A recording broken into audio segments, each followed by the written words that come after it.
take the coal. Coal dust covers everything, so it's pitch black. Beach. And we're sitting at sunset, and I just had this image of this guy sitting on this beach looking at the sunset with a radio and picking up strange music like Brazil's and Latin American romantic stuff. And that's where it all started from. That's what the film is still about. It's about somebody trying to escape from it or thinking there's an escape from it. So when I first was writing this film, I had Jonathan in mind. As we were rewriting it, we were going to think he needed to be a younger character. And he read it and he called me up and said, I want to do it. I just said, okay, I'll humor him and give him a screen test. He did this thing. And I said, well, that's it. He's got the part. The minute Jonathan did it, there was no way anybody else could do it. Jonathan is quite extraordinary. He's extremely professional. He's been on set virtually every single day. You remember the documentary crew I told you about? Hello, documentary. Oh, you're very nice. Big break into the glamour stakes, this film. Hollywood at bay for me. My involvement with Terry Gilliam goes back a few years ago, and he's very much an individual. His approach to his work each day is a challenge for Terry. And it's very good to be able to fulfill, or to want to fulfill, his imagination. I had worked as a clerk for the Ministry with information retrieval, so a computer type clerk, who from the greyness of life basically dreams of another life, of being a sort of Superman hero figure, rescuing damsels in distress. Now this is a model of Sam in the film who's having a dream flying about. The hair's made of feathers, so as it travels through the wind, there's a little bit of movement from that. Inside this we've got a motor that makes the wings flap up and down. We have to do this very, very fast because we're turning over at 5 times speed. Because the clouds we move their smoke and move very fast. We have to slow them down to make them look real. On the back here we've got this rather interesting piece of dressing which looks very nice, but it also has function because when we find the real actor, he'd be wearing these wings. They're about 13 or 14 feet wingspan. They're quite heavy. And we can use this system to take the weight out of the wings when you're strapping. You won't have to do any work except for acting. What do you want to do? I'm not sure what the best way. In The Meaning of Life, he did that short which was building moving along. When he writes in a script the building moving along, he doesn't want anything less than that. That's right, yeah. If we were going to do flying for any other film, I wouldn't worry. But when Terry says he wants to see flying, he means he wants to see flying. Nothing less than the virtual reality. It's just the wrong. I mean, it just isn't allowing it to be. Every time I read the scripts, I just get frightened. My heart's going, oh God. You don't want to. I was just trying to get that there. I lie to myself a lot when it's all possible and easy. But I think it's the only way the film could happen, because then by lying to myself, I believe it's going to be possible, and I convince a lot of other people it's going to be possible. At least we start the process. And then we're into that's the reality here inside your head. About right for Jonathan, right? All I need is bamboo shoots under the fingernails to complete the picture. His glorious blonde wig turned out to be heavy hair. The wind machine wasn't picking it up properly. His dream girl is totally giving up herself, which is polar opposite, the other end of the axis, to Jill, who is mortified of giving anything of herself. Kim was sort of thrust into this crowd of real pros. She's fine, she's terrific. Yeah, she's got a good character in there. And that's when you need, when we start putting the sounds on, Terry, we'll be putting huge screams on, big boot sounds. We go bang! Ah! Ah! Well, this was a very difficult film to start with. There was always a panic about the script. Mesdames et messieurs, l'immense Leonardo DiCaprio.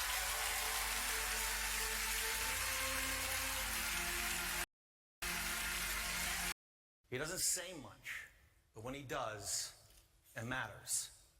Whether it's for his friends, his family, fighting for our democracy, or supporting the art of filmmaking, he shows up. Of course, Bob didn't appear fully formed. He grew up surrounded by art. His father was a painter, a serious artist committed to the truth through creativity. And you can feel the influence in Bob's work too, that deep-rooted need to cut through what's false, to strip away anything phony, and just tell the truth, no matter how complicated or messy that truth may be. And then there's his legendary partnership with Martin Scorsese. Together they shaped some of the most iconic stories in cinema, stories without compromise. They didn't just make films, they redefined what cinema could be. They elevated the actor-director relationship into a crucible of artistic risk, forging roles that feel inevitable in retrospect, but were unimaginable before they created them. I remember when my father first showed me Mr. De Niro's work in Taxi Driver, Godfather Part 2, The Deer Hunter, Raging Bull. And what stood out for me as a young man wasn't just his range or his power, it was his stillness. The granular details of character, that the soul of a film can live in a single, unspoken moment, that the loudest scene might be the one where nothing is said at all. That's something only the greatest actors can do, let you into a character's mind without a single word. And let's be honest, he also taught an entire generation of actors how to stare into a mirror and talk to themselves. Don't lie, we've all done it. Now, if you know Bob, and I think many of you in this room do, you know he's not someone who particularly enjoys being in the spotlight off camera. If I'm lucky, I'll get a nod from him tonight, maybe even a half smile, and I will take that as a standing ovation. But every once in a while, even the most private of giants deserves their moment, a moment to be acknowledged, not just for their work, but for the quiet, lasting influence they've had on so many lives, on my life. So without trying to speak for the entire world of cinema here tonight, but probably doing it anyway, there's no one more deserving of this Palme d'Or Lifetime Achievement Award than Mr. Robert De Niro. Congratulations, Bob, and thank you for everything.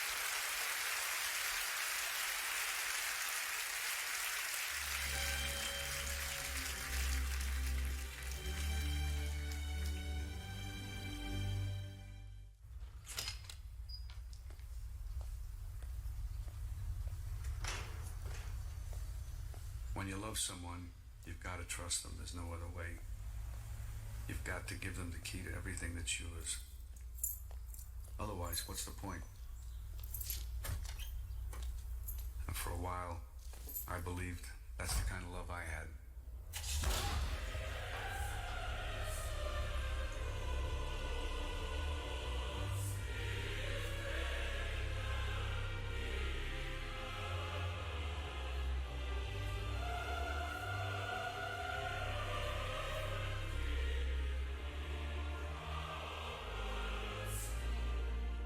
You talking to me?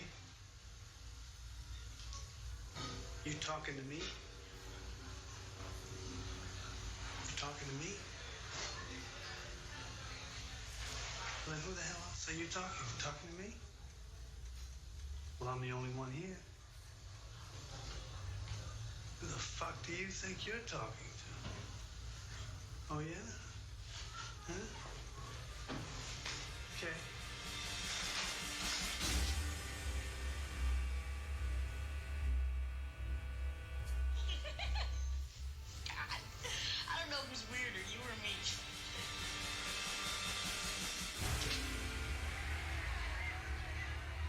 Come on, Nicky, come home.